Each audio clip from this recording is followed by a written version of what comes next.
There was a Friday morning ruling that one of the 22 plaintiffs must attach her name to the civil complaint.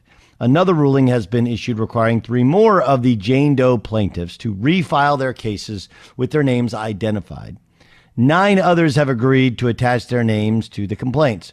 During the second Friday hearing, Rusty Hardin argued on behalf of Deshaun Watson that Tony Buzbee has been trying the case publicly, and that Texas law does not allow these individuals to proceed with a pseudonym. Buzbee, for his part, disclosed that 9 of the 12 plaintiffs at issue in the second Friday hearing have agreed to disclose their names, and that more would follow suit. As the other 3, the presiding judge has ruled that the names must be revealed.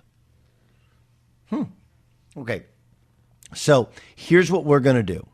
Okay. Dan Lust is going to join us in a second. He's a sports lawyer at Garrigus, and I'll ask his opinion. I just kind of give you mine in that it's really interesting. Rusty Hardin's like, you're trying this thing publicly. Like, that's kind of Rusty Hardin 101. and oh yeah, by the way, having accusers' names become disclosed is also trying it publicly. So it's a really cute game between the 2 lawyers, and Buzbee seems up to the task. I was like, oh, you want the names? 9 of the 12 already approved the names. We'll have to get the other 3. It could end up being the all-time backfire for Deshaun Watson. Like, not only now will the women's names become public, but if you're one of those women, Deshaun Watson has called you a liar and basically said you're only after my money. That's what he's done. Whether that's the thought process anyway doesn't matter. Now it's publicly happened. So is the fight even harder? Is there any easy way out? There doesn't appear to be like a check you can cut now to where you avoid any sort of punishment in circumstances. Whether you did it, you didn't do it, the cutting the check early, that's why people settle. They settle because not only having to do with what you may or may not have done and what you're accused of doing, but also all of the other ancillary parts to it. Like, for example, this one, the original Jane Doe, who we met the other day with the press conference, had he written the check, we wouldn't know that there were at least 39 others who had massaged him, and that we just wouldn't. But everything will become public as this thing proceeds. Dan Lutz joins us, sports lawyer at Garrigus. Conduct Detrimental is his podcast. You can check it out. Dan, have you ever seen a case like this? No, I have not. In the sports context, legal context, and I'm listening to your comments, Doug. I think you're probably spot on with Rusty Hardin. He's a guy that litigates the cases in the press, and he's getting a little dose of his own medicine here. Yeah, he's like, who told you could do that? That's my game. That's what I do here, right? Okay. And he's like, just in case, I'm going to have a press conference of my own today because we're definitely not litigating the case in the press. He's got a little Denny Crane to him. Have you ever seen Boston Legal, right? He's got a little Denny Crane. Okay, so how big a deal is it how normal is it, I guess, is it for a defendant in a civil case to ask for their accusers' names to be revealed? It's going to happen 100% of the time. So we can throw that one out the door. In a civil case where you're being accused of a crime, you're always going to ask for who's going after you. So I've defended sex crimes case in the past in a prior life. You're entitled to ask for that, right? There's going to be depositions, discovery. You're going to try to get text messages, cell phone messages, pictures. You need to know who's suing you. So you're always going to be entitled to ask for it.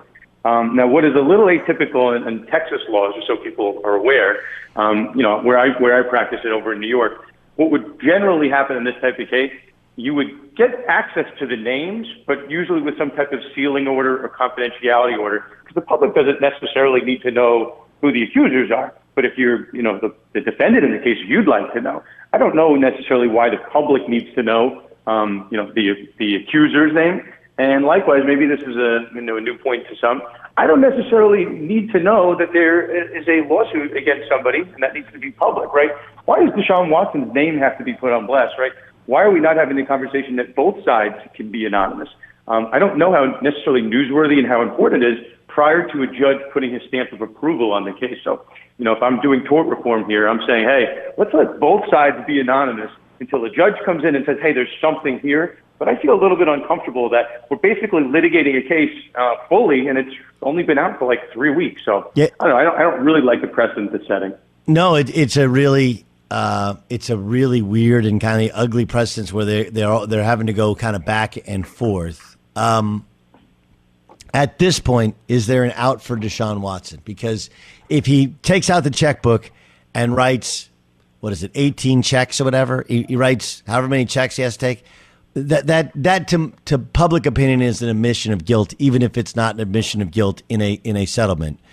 Are we past that point of no return where this thing is going to we'll have some sort of ruling on something at the end of the day?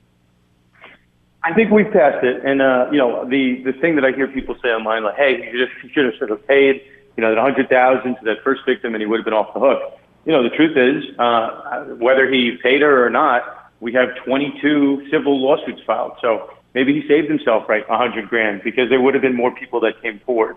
I think, whatever people say about Tony Buzbee, he's done a very good job at bringing attention to this case. And you could say that's the bad part about Tony Buzbee, but that's probably the part that has made Tony Buzbee, if you read his bio, he's settled $2 billion of cases. So he obviously knows what he's doing.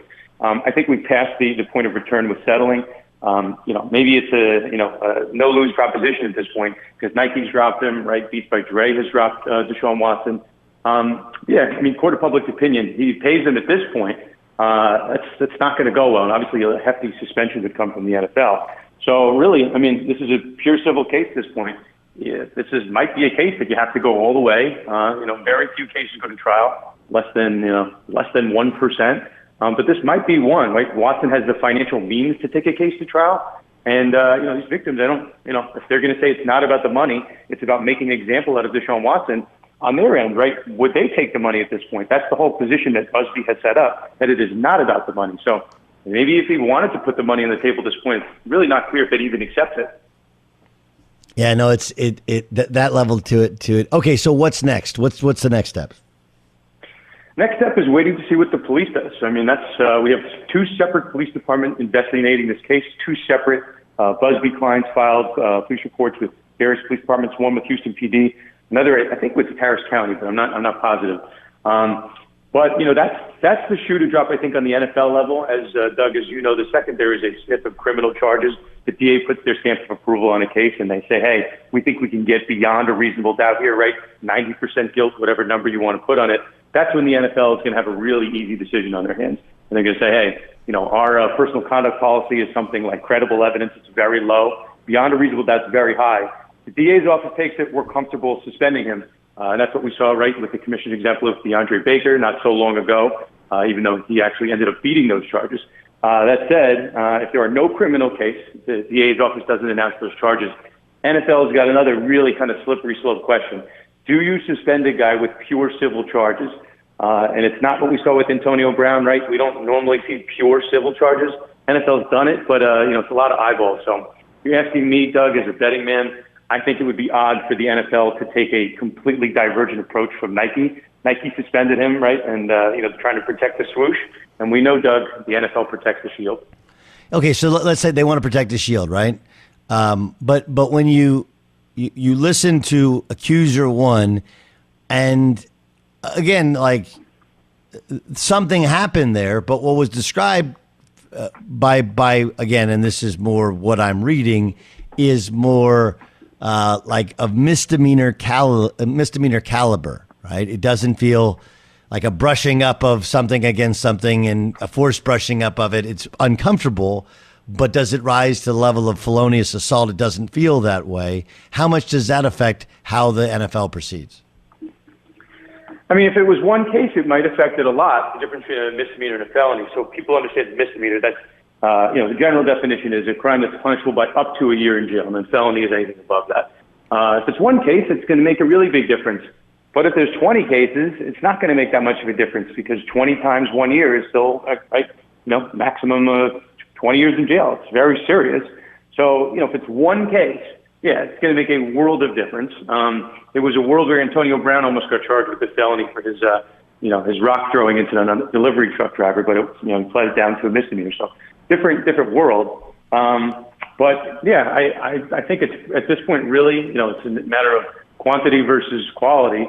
I don't know what the quality of the charges yet, right? There's still allegations, but quantity is there. And in criminal law, you really just multiply it out. That's how sentencing works. How many charges and the maximum sentence. So it's not going to look good if criminal charges come and you can say, hey, with all these different cases, you're looking at a maximum sentence of X amount of years in jail. It's not going to look good. Not going to look good for optics. And I think, the sponsors dropping him so quickly is going to put the NFL in a very tough position. All right. So quick guess. How does this go? I mean, it's really that linchpin is the DA's office if they just elect to take these charges. And I think, you'd be remiss. Tony Busby has put his foot in his mouth on a couple of occasions. I was just watching the press conference with Rusty Hardin. He similarly, and maybe this will make news tonight, but he similarly made some foot in his mouth type comments. He said in a case about social media evidence that he is an idiot when it comes to social media. So, both sides are making some very public gaps. I think the DA's office is probably leaning towards taking the case. It's a high-profile case, and if they take it, then I think a suspension comes right after that. I don't know why, unless they just think that all these different sources are fabricating the stories. I think it's a case that the DA's office is going to want to take, but they're going to take their time with the investigation. So timing-wise, right, we got the draft, we got a couple things coming up. I don't think the NFL is necessarily in a rush to get this done, but we'll see. I think a couple weeks, the DA's office is going to sit with this, and then that's going to tell you if Watson's going to be in the field week 1. There was a thought, probably about 3 weeks ago when this stuff first started to come out, like, hey, the timing of all this is really peculiar. Here's a guy who's a star, just signed a contract, but just said he wants out of the city. And now all of a sudden, all this comes down after he, it's got to be very personal between he and Cal McNair in terms of why he doesn't want to work there. Now they don't have the option to move him. Nobody's going to take that. But is there a way in which you could see it be some sort of, not a coup, but some sort of attack on Deshaun Watson from somebody within the Texans organization because of his desire to leave the Texans organization? I've seen that narrative out there. I think something that didn't get as much publicity recently was one of these Tony Busby press conferences. And we'll see if it comes to fruition, Doug. But there is at least talk from the victims or the alleged victims camp and Busby's camp of potentially bringing the Houston Texans in on this case if they potentially knew of his propensity for these type of actions, maybe with any type of something that went on in-house. But he's saying he's conducting an investigation to go after the Texans. So anyone that's out here thinking, hey, the Texans are a part of this, they're on Team Busby, him making that type of comment tells you everything you need to know. And I guess it's important to note, we keep hearing from Tony Busby's side, the case is not about money. It's not about money. The Houston Texans have much more money than Deshaun Watson has. So even the inkling and the sniff and the aroma of the Houston Texans being brought into this case, it's going to take us in a much different narrative, right? So, yeah, I don't buy any of those conspiracy theories. Obviously, you're not going to start a lawsuit against Deshaun Watson. It's going to tank his value for the team. So, yeah, I'm not buying it, and this case will take a very different and dramatic turn if the Houston Texans are brought into this. Dan Lust, sports lawyer, does an awesome job. Check out his podcast, Conduct Detrimental. And, of course, his sports lawyer, Garrigus. Dan, great stuff.